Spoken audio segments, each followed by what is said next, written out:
এই জবা গাছগুলোর গোড়ায় অনেকটা ঘাস জমে গেছে, ঘাস হয়ে গেছে, সেগুলো একটু পরিষ্কার করে নিচ্ছি। আর এই জবা গাছটা একটা কর্নারে ছিল, তো সেটা তো আমি দেখতে পাইনি আর চোখেও পড়েনি।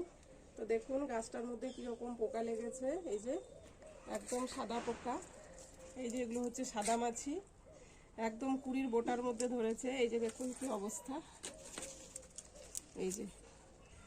তো এগুলো কিন্তু, এই সাদা মাছি কিন্তু সারা বাগানে ছড়িয়ে যাবে। যদি এই গাছটা অন্য গাছগুলোর সঙ্গে রেখে দিই তাহলে অন্য গাছগুলোতেও ধরে যাবে।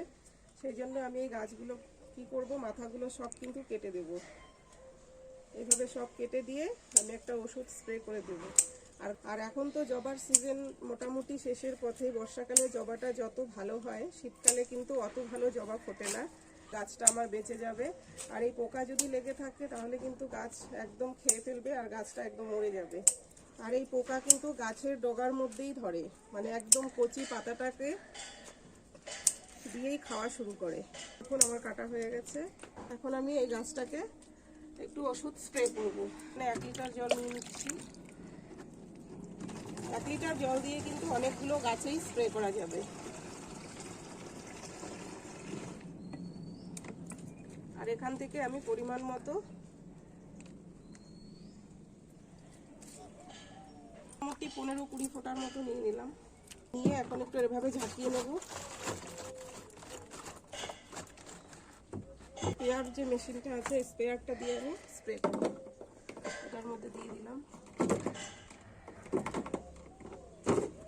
এই যে আমি একটা 5 লিটারের জলের যে জেরিকেনগুলো আছে, ড্রামগুলো, সেগুলো নিলাম জলের ড্রামের মধ্যে করে। আর এটা আমি কিন্তু আলাদা কিনে নিয়েছি। এটাকে আমি এই গাছে স্প্রে করব। এইভাবে সব স্প্রে করে দেবো। এটা কিন্তু, এই স্প্রেটা কিন্তু খুব সুন্দর, একদম ইজিভাবে করা যায় আর অনেক দূর অবধি যায়, সব গাছে স্প্রে করা যায়। হয়ে গেছে, এখন আমি গাছটাকে একটা আলাদা জায়গায় রাখবো। গাছটা থেকে পোকা ছেড়ে গেলে তারপর আবার ঠিকঠাকভাবে সব গাছের সাথে রেখে দেব। তো আমার গাছটা স্প্রে করা, পরিচর্যা করা হয়ে গেল। আবার অন্য কোনো ভিডিওতে দেখা হবে। টাটা।